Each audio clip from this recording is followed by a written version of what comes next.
Nous allons poursuivre par ce clip la formation concernant les pédagogies et la définition de la pédagogie sociale. Nous avons dans les clips précédents précisé ce qu'était la pédagogie et précisé ce qu'était la pédagogie traditionnelle.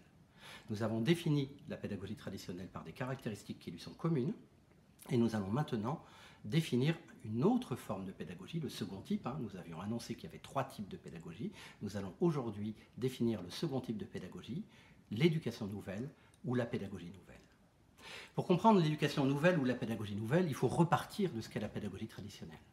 Et donc voir comment ce système connaît en lui-même sa propre résistance, crée sa résistance et sa propre limite. Nous avons dit que la pédagogie traditionnelle est une pédagogie descendante et que c'est une pédagogie frontale et que donc elle implique une forme d'affrontement. Or, c'est cet affrontement qui va constituer la limite de cette pédagogie. Nous savons que les enseignants sont fatigués par définition, ils sont toujours fatigués. Et de quoi sont-ils fatigués? Non pas de transmettre ce qu'ils veulent transmettre, parce que pour ça, ils ont une forme de passion, une forme de vocation, mais non, ils sont fatigués de lutter contre les résistances de ceux qui ne veulent pas apprendre ce qu'ils ont tellement envie de leur enseigner. C'est-à-dire que nous savons que la pédagogie traditionnelle nécessite beaucoup d'énergie pour obliger un sujet à être passif et un sujet à recevoir. Or, un philosophe du XVIIIe siècle, Jean-Jacques Rousseau, a été le premier à voir l'impasse de cette situation. Il aurait pu critiquer la pédagogie traditionnelle, car il a été le plus grand critique de la pédagogie traditionnelle à travers son œuvre philosophique et éducative, L'Émile, son roman pédagogique. Il aurait pu critiquer la pédagogie traditionnelle par le fait qu'elle n'est pas démocratique, et il aurait eu raison. En effet, la pédagogie traditionnelle n'est pas démocratique. Il y a quelqu'un qui sait et quelqu'un qui ne sait pas, quelqu'un qui veut et quelqu'un qui peut, quelqu'un qui fait et quelqu'un qui doit. On est dans quelque chose qui est tout le contraire d'une forme de démocratie. Mais non, Rousseau n'est pas choqué par le manque de démocratie. Ce serait une erreur, je dirais, chronologique, ce serait d'une certaine manière une erreur d'interprétation de croire ou de penser que Rousseau serait un terrible révolutionnaire. Certes, il avait des idées libérales pour son temps, mais il n'était en aucun cas, je dirais, un attaquant de la société ou des idées reçues. Il n'était en aucun cas un révolutionnaire acharné. Non, et d'ailleurs Rousseau ne critiquera pas non plus la pédagogie traditionnelle du fait de sa violence, et il aurait pu. Car la pédagogie traditionnelle est une pédagogie violente, on l'a déjà dit. L'élève, il est contraint, il est obligé de rester assis, il est obligé de rester disponible. S'il sort son téléphone, on va lui confisquer. S'il discute avec son voisin, on va lui dire de se taire. Et s'il se lève, on va lui dire de s'asseoir. La pédagogie traditionnelle est une pédagogie de contrainte, et cette contrainte est par nature physique. Elle est par nature contrainte des corps, contrainte de l'espace, contrainte du temps, et c'est donc une forme de violence. La pédagogie traditionnelle est violente. Mais cela ne choque pas Rousseau, parce que Rousseau n'est pas choqué par la violence qui s'exerce contre les enfants. Il admet, lui, justement, que les enfants doivent apprendre à se soumettre à un ordre, mais il faut pour lui que cet ordre soit un ordre naturel, et il ne voit pas d'inconvénient à ce que cet ordre s'impose par la force. Non, ce qui va choquer Rousseau, ce n'est donc ni le manque de démocratie, ni la violence de la pédagogie traditionnelle. Non, ce qui va le choquer, c'est son inefficacité.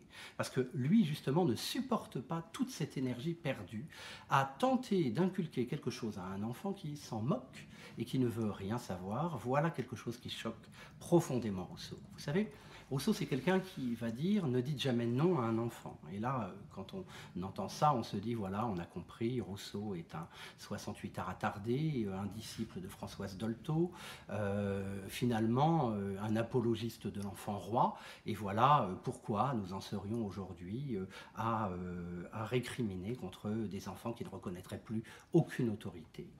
Mais là aussi, c'est un terrible anachronisme, parce que Rousseau, quand il dit « ne dites jamais non à un enfant », il ajoute « mais si vous lui dites non quand même, il faut que ce non soit un mur, il faut que ce non soit un roc, et il faut que l'enfant se brise, et je dis bien se brise, dessus, avant que vous changiez quoi que ce soit à votre position ».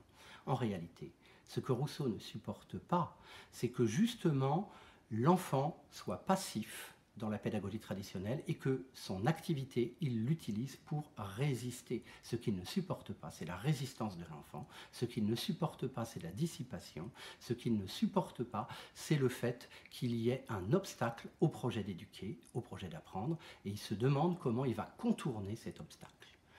C'est ainsi que Rousseau va ouvrir la voie à toutes les pédagogies nouvelles. Il va ouvrir la voie à toute l'éducation nouvelle. C'est-à-dire que quelque part, il est le lointain ancêtre, le génial concepteur, à la fois de l'éducation populaire, mais aussi de l'éducation nouvelle et aussi de l'éducation spécialisée. C'est-à-dire que Rousseau va inventer d'autres systèmes, d'autres structures dans lesquelles l'adulte, l'éducateur, n'enferme pas l'enfant, n'enferme pas l'éduqué dans une posture de passivité, mais l'invite au contraire à développer une activité à partir de situations éducatives. Rousseau va inventer les situations éducatives.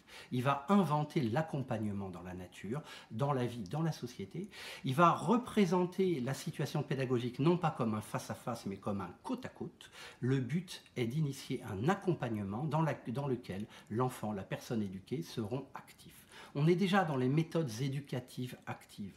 On est dans les méthodes où justement c'est l'enfant, c'est l'adulte, sujet ou objet d'un projet d'éducation qui se pose des questions, qui propose des activités, qui propose des actions et qui d'une certaine manière apprend mieux parce que c'est lui qui développe l'activité d'apprendre. Il y a une forme de transmission, il y a une forme, je dirais, de renvoi à la personne éduquée de l'activité. C'est lui qui travaille dès lors, et parce qu'il travaille, apprend mieux. Donc l'éducation nouvelle, nous allons la définir ainsi. Une pédagogie de l'accompagnement, une pédagogie dans laquelle il n'y a plus de face-à-face éducateur-éduqué, mais un accompagnement dans des situations, dans un environnement qui est censé être riche, dans laquelle l'enfant, l'élève, l'adulte développe une activité et que c'est cette activité qui va développer les apprentissages. Nous sommes donc dans une pédagogie dont nous voyons immédiatement toutes les transmissions et tous les héritages. La pédagogie Montessori est une pédagogie d'éducation nouvelle parce que les enfants sont dans un cadre enrichi par du matériel spécifique et qui sont libres par leur activité, d'apprendre et de comprendre un certain nombre de règles, un certain nombre de lois, un certain nombre de propriétés des objets et des outils qu'ils utilisent et que par leur réflexion, eh bien, ils développent leur propre capacité intellectuelle et leur connaissance. C'est une pédagogie des situations à partir de laquelle on se met à imaginer des espaces éducatifs, dans lesquels on se met à imaginer des environnements favorables. C'est aussi une pédagogie dans laquelle on va se dire qu'il y a des environnements plus favorables que d'autres, puisqu'on va les retirer, les enfants et les jeunes, d'environnements jugés défavorables, par exemple les cités. On va se dire que dans une cité, les enfants sont dans un environnement défavorable, qu'ils sont dans un manque culturel évident, et nous allons donc accompagner ces enfants et ces jeunes d'un environnement défavorable vers un environnement jugé plus favorable. On va par exemple les emmener à l'opéra, au concert, au théâtre, où là, par leur propre présence ou leur propre participation, qui sait, ils vont pouvoir acquérir et accéder à une forme nouvelle de culture. C'est une logique de l'environnement, on n'est plus dans le face-à-face, on est dans une relation médiée.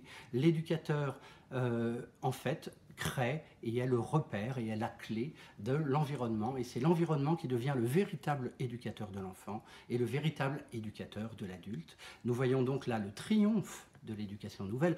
Comment pourrait-on être contre l'éducation nouvelle? Comment ne pas comprendre que les parents, par exemple, en particulier ceux des classes privilégiées et des classes moyennes ou des classes actives, dans leur majorité souhaiteraient que leurs enfants puissent accéder à des apprentissages qui fassent plus appel à leur réflexion, à leur participation, à leur activité, plutôt que d'être enfermés dans des situations passives.